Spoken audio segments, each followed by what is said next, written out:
Students, here I am going to discuss the process of digestion involves the following steps कि digestion की process किन किन steps में होती है. Digestion, mixing and movement, secretion, digestion, absorption and excretion. These are the 6 steps which helps in digestion. Our first step is digestion. The very first step involves chewing. The salivary glands along with the tongue helps to moisten and lubricate food before being pushed down into the food pipe. सबसे पहले क्या होता है, सबसे पहले हम अपना जो भी हमने कुछ खाना है उसकी फूड की बाइट जो है हम अपने माउथ में लेते हैं. माउथ में जो हमारे टीथ हैं और हमारी टंग है ये सब हमारे फूड को च्यू करके ग्राइंड करने में जो है वो हेल्प करती हैं.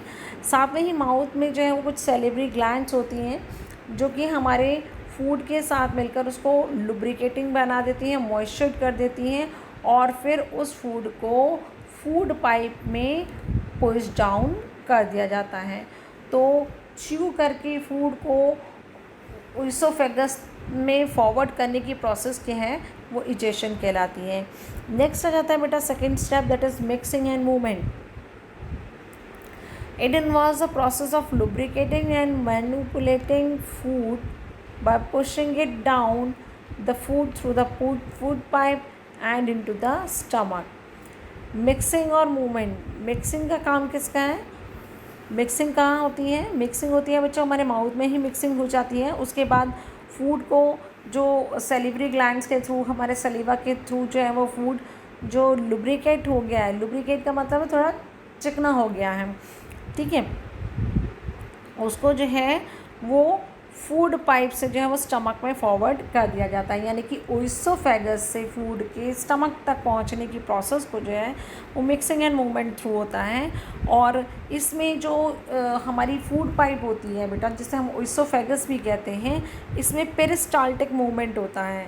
पेरिस्टाल्टिक मूवमेंट होता है, संकुचन होता है, जिसकी वजह से फूड इजीली जो है हमारी स्टमक तक पहुंच जाता है ओइसोफेगस से होता हुआ.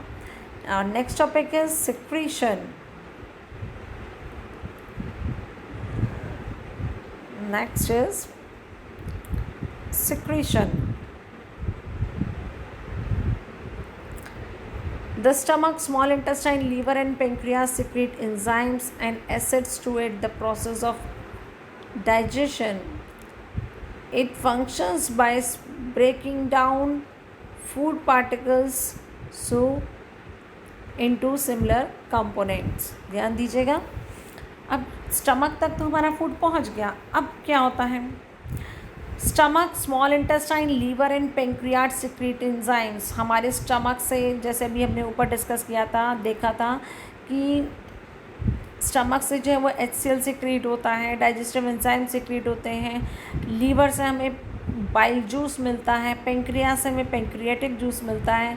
ये सारे जूसेस और हमारे जो एंजाइम्स हैं ये स्मॉल इंटेस्टाइन में आ जाते हैं और वहीं पर जो हमारे फूड का डाइजेशन स्टार्ट हो जाता है.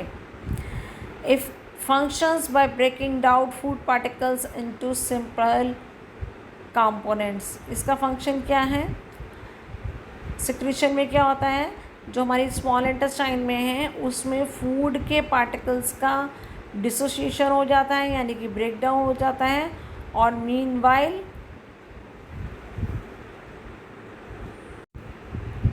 फूड पार्टिकल्स जो होते हैं वो सिंपल कंपोनेंट्स में इजीली ब्रेक हो जाते हैं. नेक्स्ट आ जाता है बच्चों डाइजेशन. डाइजेशन क्या होता है? The process of converted complex food into food particles into simpler substances.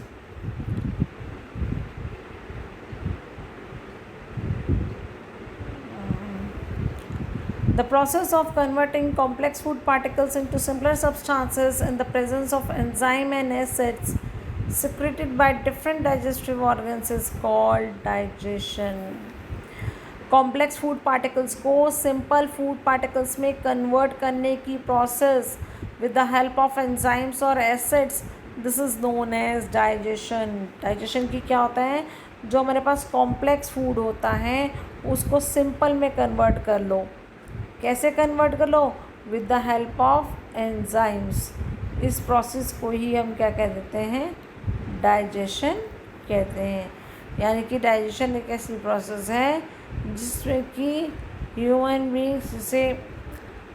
Beings हैं, हम एनिमल्स हैं, ये सब क्या करते हैं? हमारे कॉम्प्लेक्स फूड को ब्रेक करके जो है वो सिंपल में कन्वर्ट कर देते हैं, जिससे कि वो इजीली डाइजेस्ट हो जाता है। डाइजेशन का क्या फ़ायदा होता है? डाइजेशन से हमारी बॉडी को न्यूट्रिएंट्स मिलते हैं, जिससे हमारी ग्रोथ और डेवलपमेंट होता है। नेक्स्ट आ जाता है बच्चों हमारे पास absorption. The process begins in the small intestine where most of the nutrients and minerals are absorb. जो एब्जॉर्प्शन की प्रोसेस है ये स्मॉल इंटेस्टाइन में ही स्टार्ट होती है, क्योंकि स्मॉल इंटेस्टाइन में ही फूड का कंप्लीट एब्जॉर्प्शन होता है। ठीक है, this process begins in the small intestine where most of the nutrients and minerals are absorbed. The excess water in the indigestible matter is absorbed by the large intestine. जो बचा हुआ कुछ, जैसे mostly तो इसी में हो जाता है हमारे पास डाइजेशन, लेकिन फिर भी कुछ वाटर मॉलिक्यूल्स या कुछ कई बार इंग्रेडिएंट्स, कुछ मिनरल्स रह जाते हैं हमारे फूड में, तो वो लार्ज इंटेस्टाइन में वो फूड को completely absorbed कर लिया जाता है excess of water को। और next step of digestion is that is excretion. The process of removing indigestible substances and waste byproducts from the body is called excretion. तो excretion क्या आता है? जो भी खाना हमने खाया उसका अगर कुछ पार्ट हमसे डाइजेस्ट नहीं हो रहा, इनडाइजेस्टिबल सब्सटेंसेस हैं, उन सभी को टाइम टू टाइम बॉडी से बाहर निकालने की प्रोसेस, यानी कि the process of excrete out of food which is undigestable, that is known as excretion. Okay, I hope कि बच्चों आप लोगों को क्लियर हो गया होगा कि डाइजेशन की प्रोसेस जो है वो कौन कौन से स्टेप्स में कंप्लीट होती है, कौन कौन से ऑर्गन्स हैं और वो क्या क्या हेल्प करते हैं डाइजेशन में, ये सभी हमने डिस्कस किया। तो बच्चों प्लीज़ इसको अच्छे से अंडरस्टैंड करेंगे, इसको 2 बार अच्छे से रीड आउट करेंगे, ठीक है, and kindly note down all the notes. Thank you so much.